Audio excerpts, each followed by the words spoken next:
नमस्ते। कक्षा 9 विषय हिंदी पाठ पद रैदास। बच्चों आइए जानते हैं रैदास के बारे में। अब देख सकते हैं यहाँ पर रैदास की तस्वीर। रैदास का जन्म 1388 उत्तरकाशी में हुआ। इनकी भक्ति दास्य भक्ति माना जाता था, मतलब दास तीर्थ यात्रा मूर्ति पूजा में विश्वास नहीं रखते थे।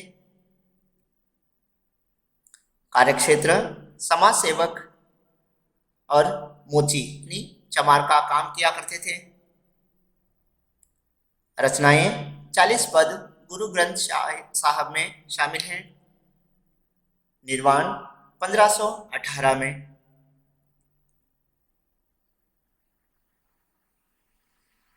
बच्चों आज हम आदिकालीन कवि रैदास के द्वारा रचित ईश्वर भक्ति एवं आध्यात्मिक मूल्यों से प्रेरित पाठ पद का अध्ययन करेंगे। पहला पद, रैदास को राम नाम की रट लगना। हे प्रभु, हमारे मन में जो आपके नाम की रट लग गई है वह कैसे छूट सकती है। अब तो मैं तुम्हारा परम भक्त हो गया हूँ, तुम्हारा अनन्य प्रेमी हो चुका हूँ। तुम में और मुझ में वही संबंध स्थापित हो चुका है। मतलब रैदास जी कहते हैं कि हे प्रभु, मुझे आपके नाम की रट लग गई है। रैदास जी अपनी भक्ति की तुलना अन्य चीजों से करते हैं, जैसे चंदन और पानी से। जो चंदन सुगंध होता है उसमें से थोड़ा पानी मिलाते हैं और पानी मिलाकर जब उसको रगड़ते हैं तो किस तरह वह सुगंधित हो जाता है। जब वो रगड़ा हुआ चंदन हमारे शरीर पर लेपन होता है तो किस तरह वह सुगंधित पूरे शरीर को सुगंधित बना देता है। उसी तरह प्रभु ने अपनी भक्ति की तुलना चंदन और पानी से की है। घन बन और मोरा से प्रभु ने रैदास जी अपनी भक्ति की तुलना घन वन और मोरा से की है। घन यानी होता है बादल, वन यानी होता है वन यानी जंगल, और मोरा यानी मोर से। जिस तरह जंगल में बरसात के समय जब मोर जिस तरह अपना पंख फैलाकर नाचने लग जाती हैं, उसी तरह रैदास अपनी प्रभु के लिए हमेशा जो अपनी भक्ति में लीन रहना चाहता है। चांद और चकोरा से रैदास ने अपनी भक्ति की तुलना चांद और चकोरा से की है। चांद यानी होता है चंद्रमा।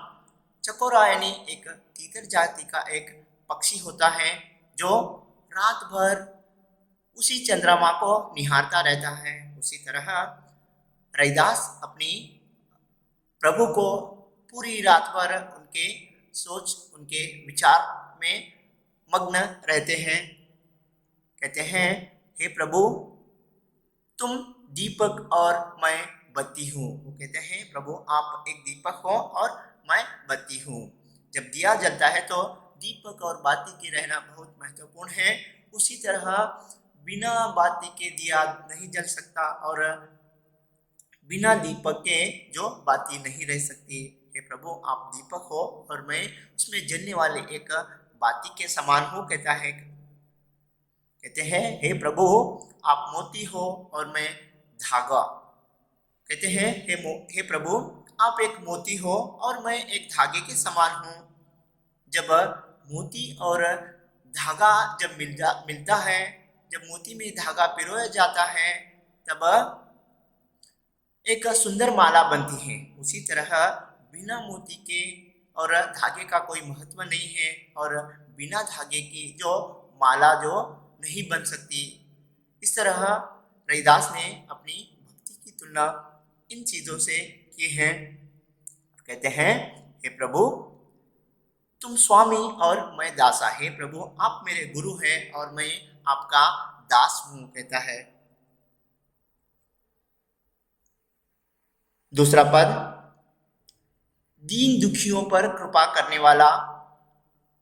मतलब यहां पर रविदास कहते हैं अपने प्रभु से, हे प्रभु, आप दीन दुखी पर कृपा करने वाले आप अकेले हो। क्योंकि यहाँ पर जो कवि निम्न कुलीन है, जिसके कारण वे कहते हैं कि समाज में हमें इतना ऊंचा पद कोई नहीं देता, आप सभी दुखी दीन दुखी लोगों को आप उन पर कृपा बरसने वाले हो। कहता है राजाओं जैसा मान सम्मान देना। दूसरे पद में रविदास कहते हैं, हे प्रभु, आपने तो हमें राजाओं जैसा मान सम्मान दिया है। मतलब एक निम्न कुलीन भक्त होने के नाते आपने हमें इस समाज में जीने का हमें इतना बड़ा एक राजाओं जैसा मान सम्मान दिया है। कहते हैं नीच हो ऊंच करे मेरा गोविंदो। मतलब यहाँ पर निम्न जाति होते हुए भी कवि कहता है नीचों को ऊंचा किया, मतलब निम्न जातियों भक्तों को आपने इतना ऊंचा पद दिया है। कहते हैं उन्होंने यहाँ पर कुछ उदाहरण भी दिए हैं जो निम्न कुलीन भक्त कौन कौन से।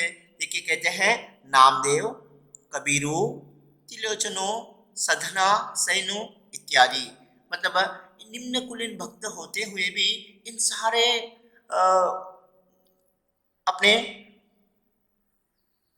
प्रभु के लिए कितने सारे काम किए हैं इन्होंने। इतने सारे, जैसे नामदेव महाराष्ट्र के प्रसिद्ध कवि माने जाते हैं, जैसे कबीरू यानी कबीरदास, त्रिलोचनु, सधना, सैनु, ये सारे निम्न कुलीन भक्त होते हुए आप ही के कारण हमें इस समाज में इतना बड़ा राजाओं जैसा मान सम्मान मिला है। कहता है, इसलिए कहते हैं हे प्रभु, आप ही हो जो सभी को एक समान रूप से देखने वाले।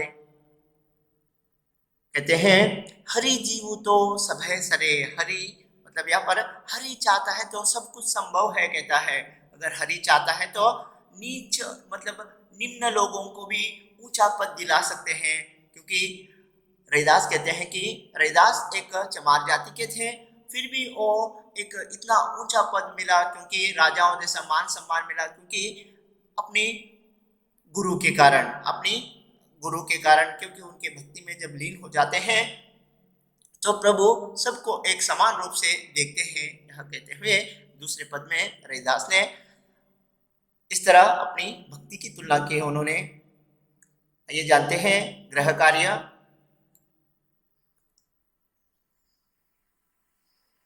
रविदास के दोनों पदों का सारांश अपने शब्दों में लिखिए।